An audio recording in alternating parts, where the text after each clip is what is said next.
नमस्कार। 2 दिन से थोड़ा बुखार था, गले में थोड़ी खराश थी।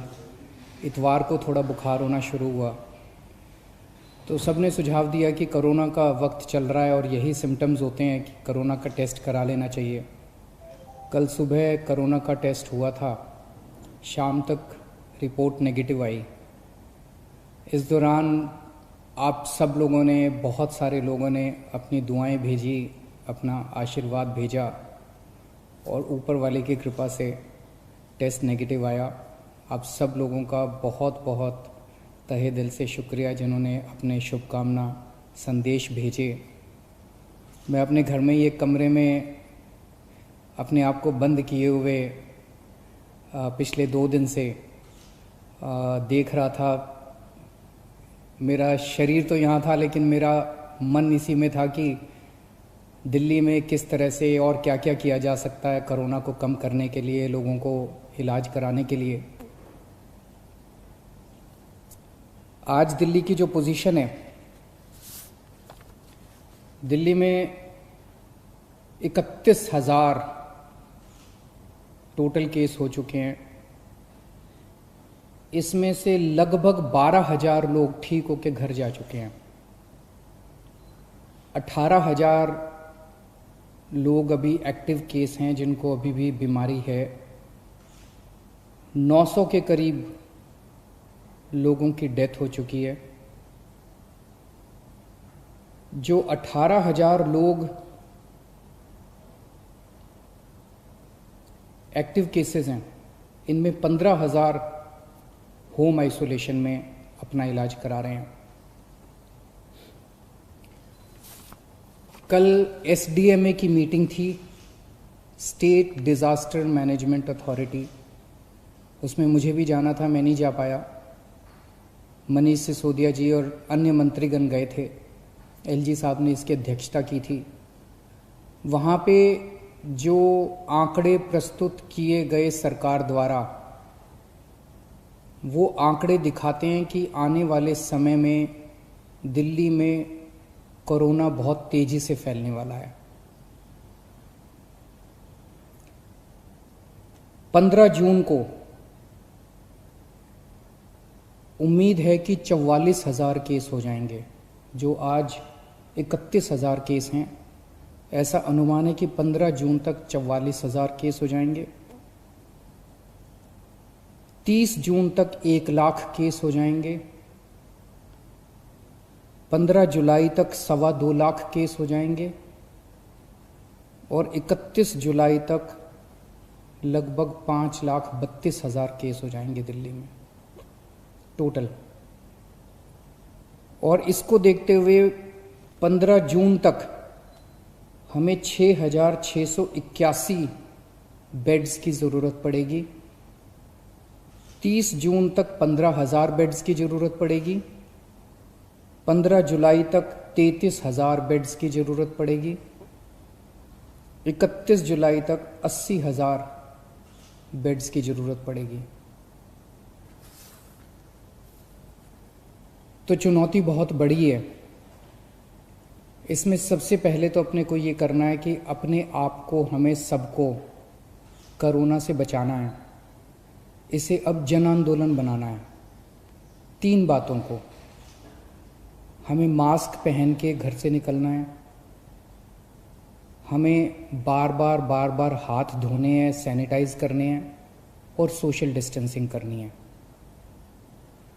अभी तक हम कहते थे कि हमें करना है, अब हमें ये भी करना है कि अगर कोई नहीं कर रहा तो उनसे हाथ जोड़ के विनती करनी है कि भाई साहब आप भी कर लीजिए। आपकी सेहत के लिए भी अच्छा है, दूसरों की सेहत के लिए भी अच्छा है। क्योंकि अगर कोई और नहीं कर रहा तो उसकी वजह से दूसरों को फैल सकता है, उसकी वजह से कोरोना दूसरों को हो सकता है। तो इसे अब जन आंदोलन अपने को बनाना है, सबको खुद भी करना है और दूसरों से भी करवाना है। जैसे ऑड इवन में हमने जन आंदोलन किया था ना, ऑड इवन में हम भी करते थे और अगर कोई फॉलो नहीं कर रहा तो गाड़ी रोक के शीशा नीचे करके उसको कहते थे कि भाई साहब घर चले जाओ, आपका व्हीकल आज ऑड है या इवन है, ये ठीक नहीं है। ऐसे इसको भी अपने आप को जन आंदोलन बनाना है। अपने को, अपने स्वास्थ्य के लिए ये ज़रूरी है। जितना इसको फॉलो करेंगे उतना चांसेस कम हैं कि आपको कोरोना होगा। दिल्ली की कैबिनेट ने निर्णय लिया था कि कोरोना के दौरान दिल्ली सरकार के अस्पतालों में दिल्ली में रहने वाले लोगों का इलाज हो, क्योंकि जैसे मैंने अभी आपके सामने बताया कि आने वाले समय में बेड्स की बहुत ज़रूरत पड़ेगी। सोमवार को केंद्र सरकार ने दिल्ली की कैबिनेट के उस निर्णय को पलट दिया और केंद्र सरकार ने, एलजी साहब ने आदेश जारी किया है कि दिल्ली के हर अस्पताल में सबका इलाज किया जाएगा। मैं देख रहा था टीवी पे कुछ लोग कह रहे थे कि केंद्र सरकार दिल्ली की कैबिनेट के फैसले को पलट नहीं सकती। एलजी साहब के पास दिल्ली के फैसले को, दिल्ली में चुनी हुई सरकार है, अभी कुछ महीने पहले चुनाव हुए थे जिसमें 62 सीट आई थी। दिल्ली की चुनी हुई सरकार के कैबिनेट के निर्णय को एलजी साहब या केंद्र सरकार पलट नहीं सकते। कुछ लोग ऐसा कह रहे थे। कुछ लोग कह रहे थे कि दिल्ली में खुद इतने सारे केस हो रहे हैं, दिल्ली के लोगों को खुद इतने बेड्स की ज़रूरत पड़ेगी। मेरा अब ये कहना है, केंद्र सरकार ने निर्णय ले लिया, एलजी साहब ने आदेश पारित कर दिया। ये समय असहमतियों का समय नहीं है, ये समय एक दूसरे से डिफर करने का समय नहीं है। अब जो निर्णय हो गया केंद्र सरकार का, एलजी साहब ने जो आदेश दे दिया उसको लागू किया जाएगा। एलजी साहब के आदेश को अक्षरशः लागू किया जाएगा, केंद्र सरकार के निर्णय को लागू किया जाएगा।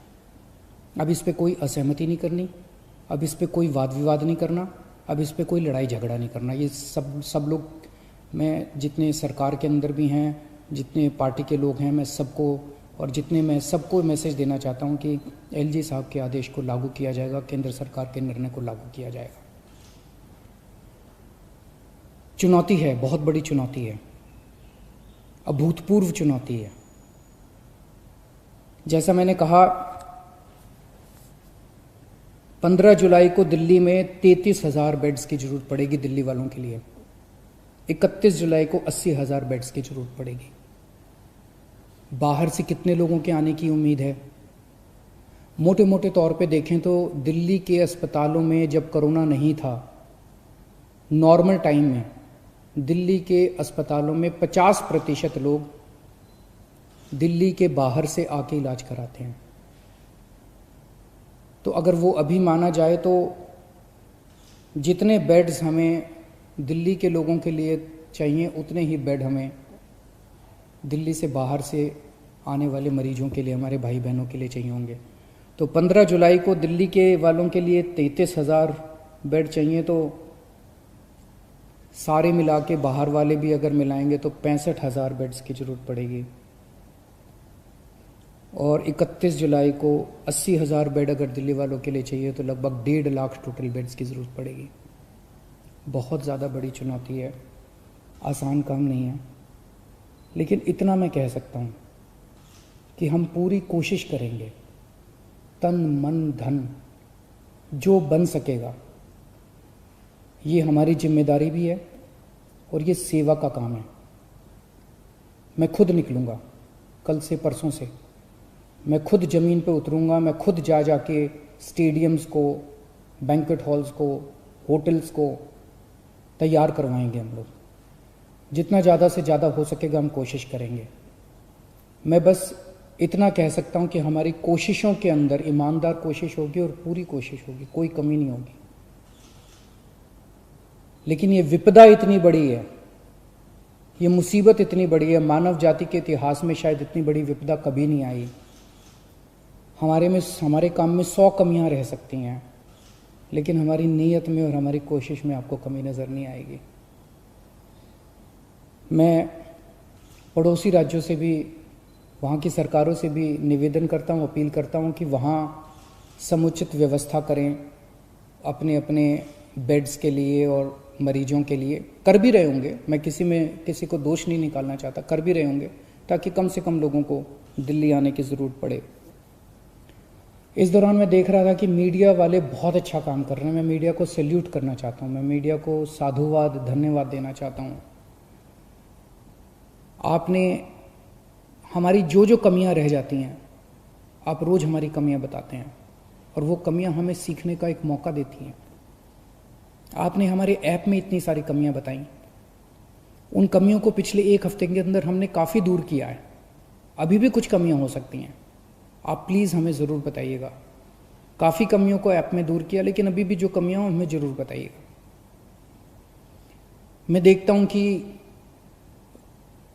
लगभग हर चैनल पे कुछ पेशेंट्स को या पेशेंट्स के रिश्तेदारों को, दोस्तों को, वो किस तरह से बताते हैं कि कई अस्पतालों में गए, मैं पहले इस अस्पताल में गया, मैं इस अस्पताल में गया, मैं इस अस्पताल में गया, मुझे इलाज नहीं मिला, मुझे बेड नहीं मिला। मैं सोच रहा था कि टोटल कितने 10, 12, 15 चैनल होंगे। उन 15 चैनलों पे 15 या 20 केसेस बताए जा रहे होंगे, लेकिन ऐसे लोगों की संख्या जिनको तकलीफ हो रही है, जिनको बेड नहीं मिल रहे, उससे कहीं ज़्यादा है। केवल 15-20 लोग नहीं हैं जो टीवी पे आए। लेकिन मैं आपकी जानकारी के लिए बता दूं, पिछले एक हफ्ते में एग्जैक्टली 8 दिन में दिल्ली के अस्पतालों में 1900 लोगों का एडमिशन हुआ, 1900 लोगों को बेड मिले हैं दिल्ली के अस्पतालों में। और आज 4200 बेड अभी खाली हैं। लेकिन ये 4200 बेड मोस्टली सरकारी अस्पतालों में खाली हैं, प्राइवेट के मोस्टली भर गए हैं।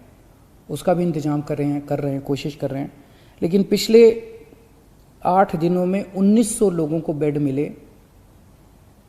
लेकिन एक तरफ जहां 1900 लोगों को बेड मिले, वहीं कम से कम 150-200 लोगों को बेड के लिए धक्के भी खाने पड़े।